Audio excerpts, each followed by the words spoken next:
인간의 여러 가지 욕구 중에 의로워지고 도덕적으로 선해지려는 그런 욕구가 있습니다. 인간은 하나님의 형상을 닮아서 창조된 그런 창조물이기 때문에 사람 안에 의롭고 선하게 뭔가를 행하려는 그런 마음이 내재되어 있는 것이 당연합니다. 그런데 만약 우리의 선함이, 우리의 의로움이 하나님보다 더 앞서게 된다면 어떻게 될까요? 여러분 한번 그런 생각 해보신 적 있습니까? 우리가 의롭다, 선하다라고 행하는 이 어떤 일들이 하나님 보시기에는 그것이 하나님 정한 기준보다 앞선 것이 되었을 때 과연 그것이 과연 선한 일인가? 과연 그것이 의로운 일인가? 이번 시간에는 이런 지점을 열왕기상 20장의 말씀을 통해서 함께 생각해보고 우리의 신앙의 삶에 적용해보는 시간을 가지려고 합니다. 열왕기상 20장에서 아합 왕이 등장합니다. 아합 왕은 이스라엘의 북왕국의 7번째 왕으로 그의 통치는 주전 9세기 중반경에 이루어졌습니다. 성경 열왕기상 20장에 따르면 그는 주로 그의 아내 이세벨과 우상 숭배를 조장하고 하나님을 멀리하는 정책을 폈던 것으로 기록이 되어 있습니다. 아합은 경제적으로나 군사적으로 강력한 왕이었어요. 그런데 하나님 보시기에 그 하나님을 믿는 신앙적인 면, 도덕적인 면에서는 매우 낮은 점수, 부정적인 평가를 받은 인물로 알려져 있습니다. 아합의 통치 기간 동안 이스라엘은 여러 강대국들 사이에 끼어 있었습니다. 북쪽으로는 강력한 시리아, 또 개혁성경에는 이걸 아람이라고 표현했죠. 시리아가 접해져 있었고 동쪽으로는 아시리아 제국이 점점 강성해지고 있었습니다. 자, 이러한 상황에서 이스라엘은 외교적으로 매우 불안정한 상황에 처해 있었습니다. 성경 본문은 바로 그러한 시점에 북쪽의 시리아의 벤하단이 이제 북이스라엘을 쳐들어오면서 그들과의 전쟁의 이야기를 다루고 있습니다. 자, 그러면 열왕기상 20장 본문을 보시도록 하겠습니다. 1절입니다. 시리아의 왕 벤하닷이 자기의 온 군대를 함께 모으니 32명의 왕들이 그와 함께 있었고 말들과 병거들이 있더라. 그가 올라가 사마리아를 에워싸고 그 도시와 싸우며. 자, 이렇게 말씀이 나와 있습니다. 자, 본문에 나오는 이 벤하닷은 아버지도 벤하닷인데 벤하닷 1세의 아들입니다. 벤하닷 1세는 지중해 무역로 확보를 위해서 이 아합의 아버지였던 오므리와의 전쟁을 벌였던 그런 인물로 알려져 있습니다. 자, 본문에서 이제 벤하닷 2세, 그 1세 아버지의 아들인데 이 벤하닷 2세가 아합을 좀 위협하는 까닭은 이스라엘 침략의 목적이 있기라기보다는 실제로 이제 저 이스라엘 아래쪽, 동쪽 아래쪽에 있는 아시리아가 이제 쳐들어오는 세력을 확장해가는 그것을 막기 위해서 아시리아의 전투에서 이스라엘을 끌어내어서 연합군이 되려고 하는 그런 의도가 있었던 것으로 추측해 볼 수 있습니다. 이 무렵에 아시리아 살마네셀 3세가 서서히 벤하닷의 시리아를 위협해 오고 있었기 때문입니다. 그래서 이제 이 벤하닷이 32명의 왕들을 모집하죠. 당시 시리아 아람이라고 하는 이 국가는 여러 개의 소규모 지역의 국가들로 구성이 되어 있었습니다. 이 중 다메섹 왕 벤하닷이 주도권을 잡자 타 지역의 왕들에 대한 군주와 봉신의 이런 관계가 형성이 된 거예요. 그래서 본절에서 32명의 왕들이 바로 벤하닷에게 조공과 병역을 바치는 시리아의 어떤 그 작은 왕들이었다라는 거죠. 2절, 3절, 4절을 보시겠습니다. 사자들을 그 도시 안에 있는 이스라엘 왕 아합에게 보내어 그에게 이르기를 벤하닷이 이같이 말하노라. 내 은과 금은 내 것이요 내 아내들과 내 자식들 곧 가장 잘생긴 자들도 내 것이니라 하매 4절에 이스라엘 왕이 응답하여 이르기를 오 내 주 왕이여 왕의 말씀대로 나와 내가 가진 모든 것은 왕의 것이니이다 하니라. 자, 지금 베나닷이 이제 아합에게 와서 이렇게 외교적으로 위협을 하고 있는 모습을 보게 됩니다. 3절에 그게 구체적으로 나와 있죠. 세 가지를 요구하고 있죠. 은과 금을 요구하고 있고 또 아내들과 자식들을 또 요구를 하고 있습니다. 자, 은과 금을 요구했다라는 것은 바로 실질적으로 국력의 약화로 인해서 이스라엘이 베나닷에게 완전히 굴복하게 하려는 조치로 보여집니다. 또 아내들을 요구한다라는 것은 이스라엘 왕권의 독자성과 그런 존엄성을 상실시키고자 하는 그런 목적이 있었다라는 것이죠. 그리고 자녀들을 또 요구하고 있죠. 이것은 일종의 인질, 볼모로 잡기 위한 그런 목적에 있었고, 한마디로 이와 같이 베나닷의 요구는 이스라엘을 완전히 식민지로 이제 만들겠다라는 전락시키겠다라는 의도가 지금 담겨져 있습니다. 자, 근데 이 상황에서 아합이 어떻게 대응하냐면 내 주 왕이여 하면서 이렇게 굴복적인 모습으로 나아갑니다. 그러면서 나의 것이 다 베나닷 당신의 것입니다 라고 이렇게 항복하는 그런 말을 표현을 하고 있습니다. 자, 이렇게 하니까 이제 베나닷이 사자들을 보내서 이런 요구를 하죠. 6절에 가보니 내일 이맘때에 내가 내 신하들을 내게 보내리니 그들이 내 집과 내 신하들의 집을 뒤져서 내 눈이 기뻐하는 것은 무엇이든지 자기들 손에 담아 가져가리라. 자, 24시간 안에 요구된 사항들을 다 이행하라고 아합에게 지금 통보하는 모습을 보게 됩니다. 자, 이제 이렇게 처음에는 잘 말로 해결해 보려고 했는데 베나닷이 말로 하는 게 아니라 정말로 모든 것을 다 가져가겠다라는 그런 최후의 통첩 같은 얘기를 보내고 있어요. 그래서 이제 아합이 장로들과 함께 이 일을 논의를 합니다. 그리고 논의 끝에 베나닷의 말대로 우리가 해서는 안 된다. 그의 뜻을 거부합시다라고 결론이 내리게 되었고 이제 베나닷의 요구에 거부하는 의사를 표명하게 됩니다. 이것들 들어줄 수가 없다. 자, 이렇게 하니까 이제 10절에 베나닷이 특유의 언변으로 전쟁을 선포를 하지요.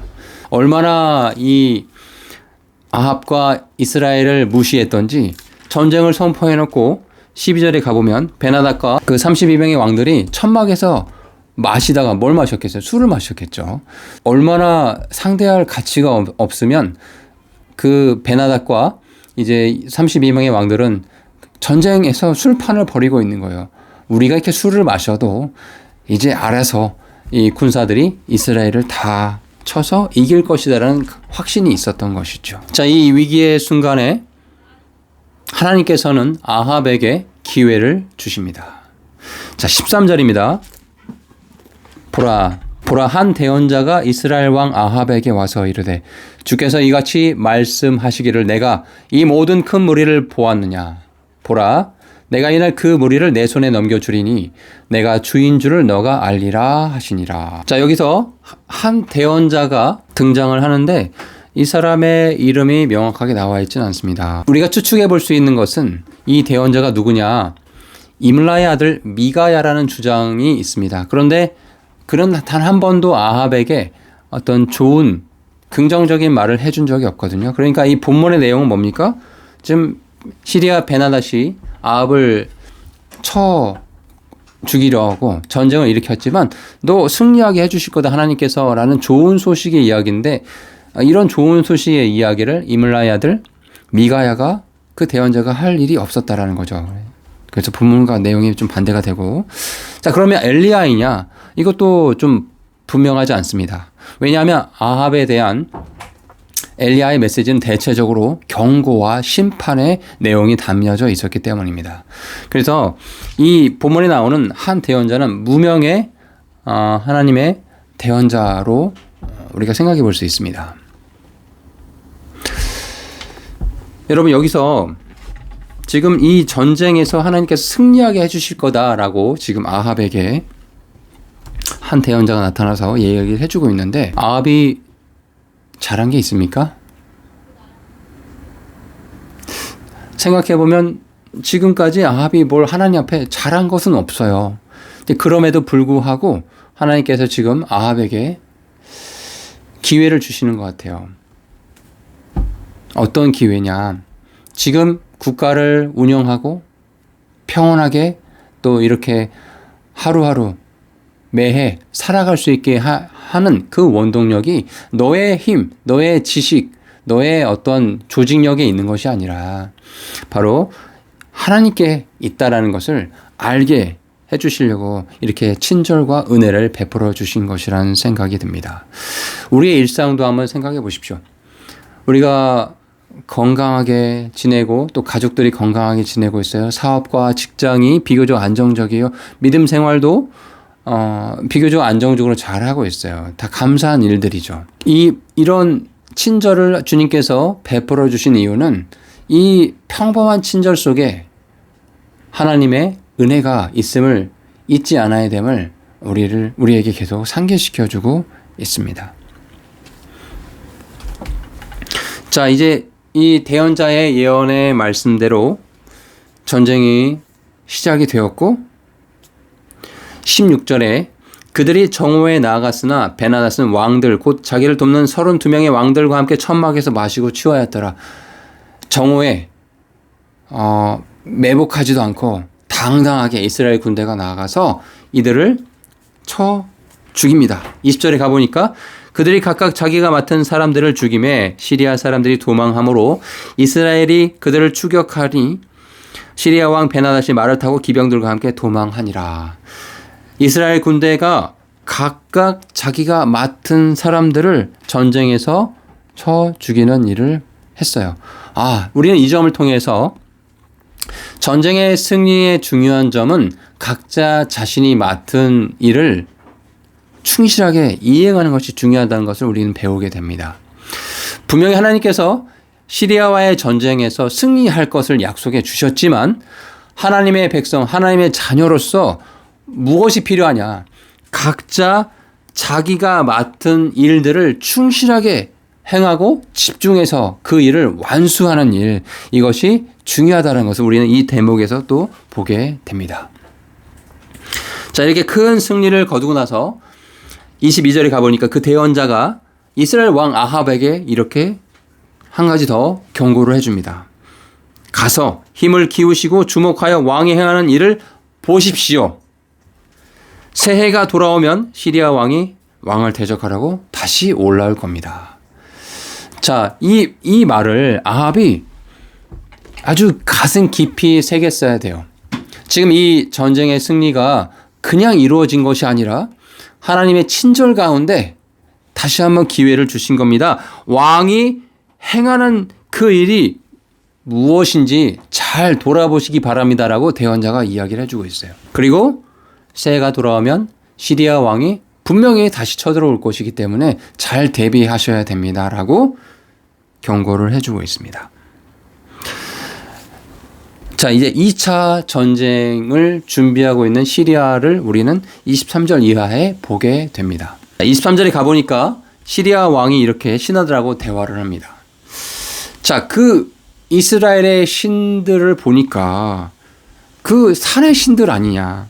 그들이 우리보다 강하였으나 우리가 평야에서 싸우면 그들을 이길 수 있다 라고 하면서 24절 25절 가보니 이제 이 일을 행하십시오. 이제 이 신하들이 베나다 왕에게 조언을 하고 있어요.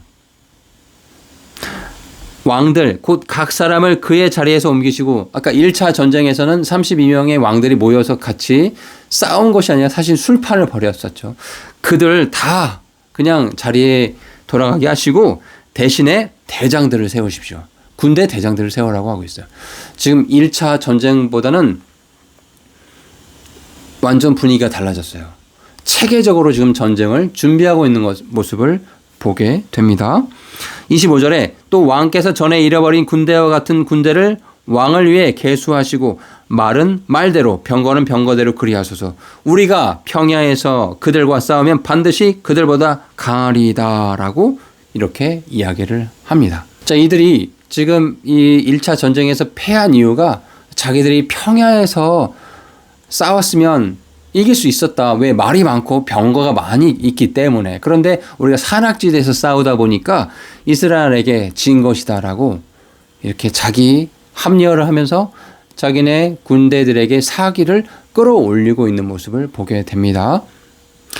이 고대 다신론적인 관념에 따르면 신은 보통 어떤 한 지역, 한 기능을 맡는 신으로 이해를 했어요. 그러니까 시리아 사람들의 입장에서는 이스라엘 사람들이 믿고 있는 여호와 하나님이 산에서 강한 힘을 발휘하는 그런 어떤 한 신으로 이해를 했던 것이죠. 주변 국가들이 이스라엘의 하나님을 이렇게 산에서 역할을 하는 그 신이라고 믿는 데는 나름대로 역사적인 이유가 있었어요. 이스라엘은 왕정 시대가 도래하지 않았던 그 시절에 가나안 이 주민들과 많은 끊임없는 갈등과 분쟁과 전쟁들이 있었죠. 그때 이 가나안의 여러 국가들과 나라들은 마병, 철병거, 이 전쟁 무기가 이렇게 더 좋았거든요. 그런데 이들을 대항하기 위해서 이스라엘은 평야에서 싸우기보다는 산악지대에서 싸웠고 대부분 승리를 하였습니다. 예를 들어서 사사기 4장에 가보면 가나안 왕 아빈 그리고 또 그의 군대 대장 시스라가 라비도세 안에 여대언자 드볼라와 싸우는 일이 벌어지죠. 어디서요? 다볼라산에서 싸우거든요. 누가 있겠습니까? 여대언자 드볼라가 다볼산에서 제가 다볼라산이었네요. 다볼산에서 승리를 거둔 일이 우리는 사사기 4장에서 보게 됩니다. 자, 이처럼 모든 점에서 주변 부족들, 그 국가들이 이스라엘의 신은 산의 신이라는 그런 인상을 갖고 있었다는 것이에요.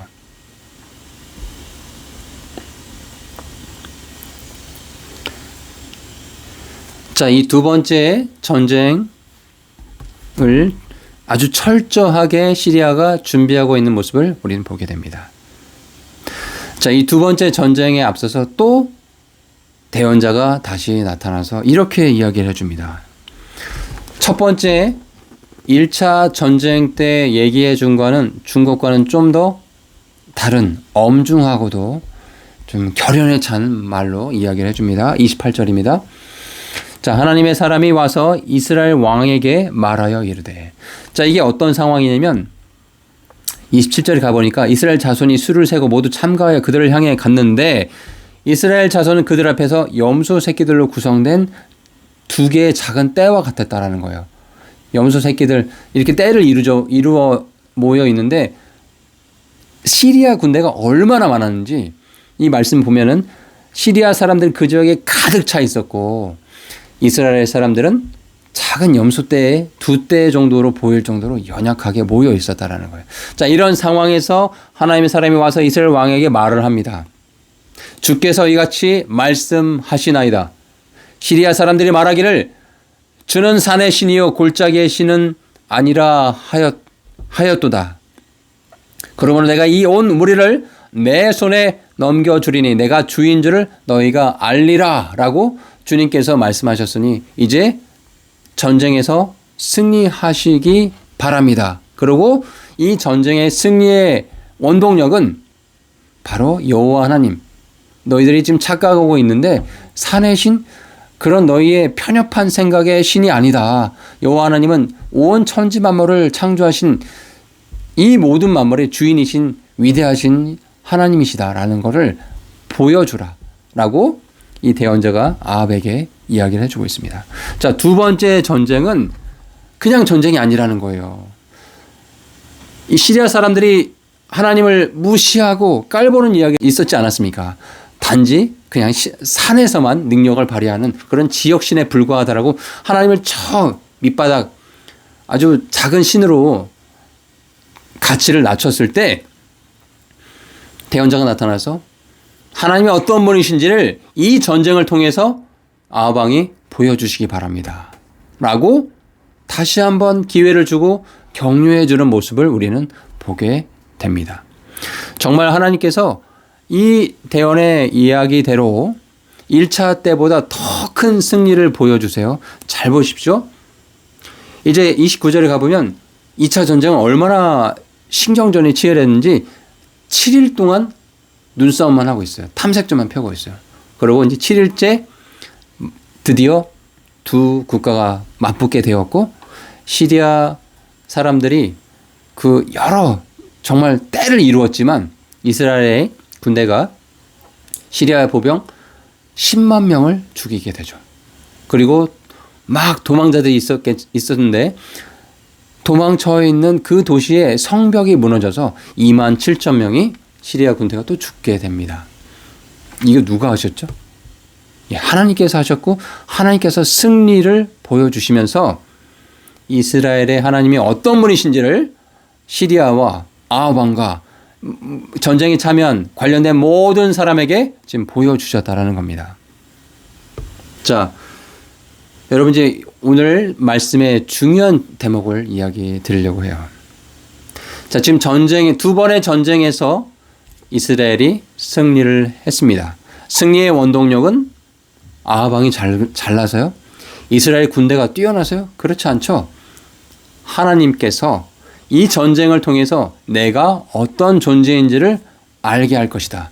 내가 이 일로 영광을 받을 것이다. 그러면서 아합과 그 이스라엘 국가에게 너희가 믿고 있는 하나님이 이러한 존재이니 지금 행하고 있는 바알을 숭배하고 하나님의 일들을 무시하는 이 모든 것들을 다시 돌이키고 회개하고 주님 앞에 나오기를 하나님께서 이 두 번의 전쟁을 통해서 기회를 주신 것이거든요.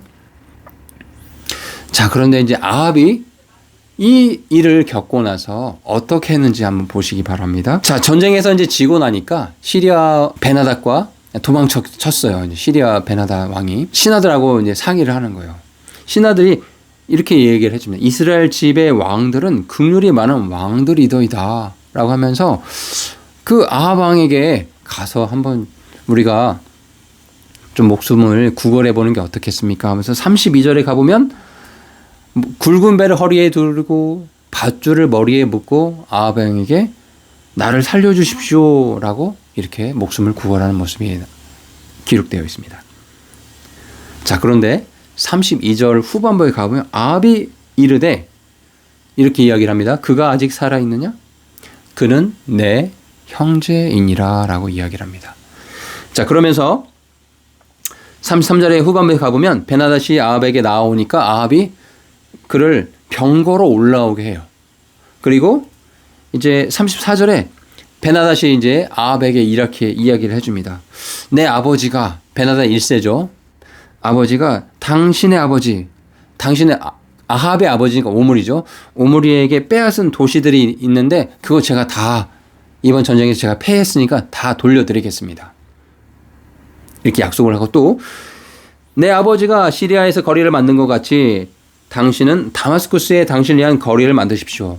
무역시장을 만들어주겠다는 얘기거든요.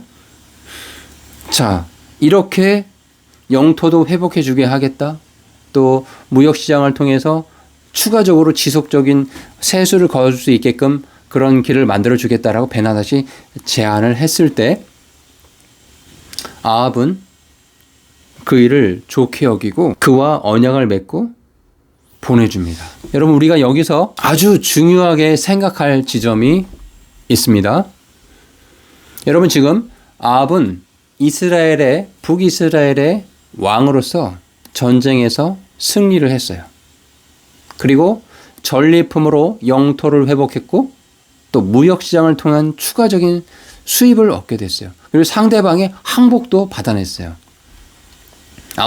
이후로 이 두 나라는 우호적이고 동맹적인 관계가 계속 유지가 되겠죠. 여러분, 아합 왕이 뭘 잘못한 게 있습니까? 지금 이 상황에서 아합이 뭐 잘못한 게 있습니까? 사람의 눈에서, 불신자의 눈에서 이 아합을 살펴보면 참 훌륭한 왕이네. 영토도 회복하고 또 국가의 재정도 튼튼하게 했고 또 상대방의 항복도 받아내서 우리의 명예도 올라갔으니 얼마나 훌륭한 왕이냐라고 볼진 모르지만 하나님께서는 이 아합의 이 행동에 대해서 이렇게 평가하십니다. 42절에 주께서 이같이 말씀하시나이다. 내가 진멸하기로 정한 사람을 너가 너 손으로 놓아주었으므로.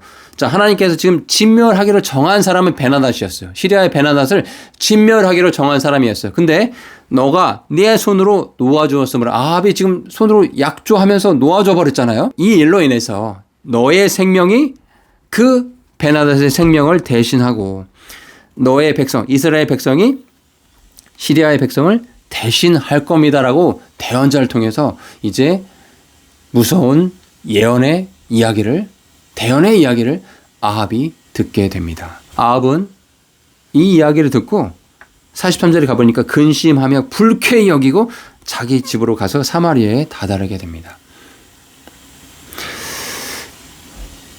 여러분 지금 아합의 이 행동은 우리 신앙인으로서는 납득할 수 없는 행동이었어요. 눈앞에 경제적인 이익하고 자신의 명예와 자신의 이름이 높여지는 것, 자신이 긍휼이 많은 사람이라는 걸 그것을 앞세우기 위해서 하나님께서 정해놓은 규칙과 하나님께 정해놓은 어떤 원리들, 하나님께 정해놓은 그런 일들을 하나님의 공의를 자기가 가로막는 그런 어리석은 교만한 결정을 했다라는 거죠.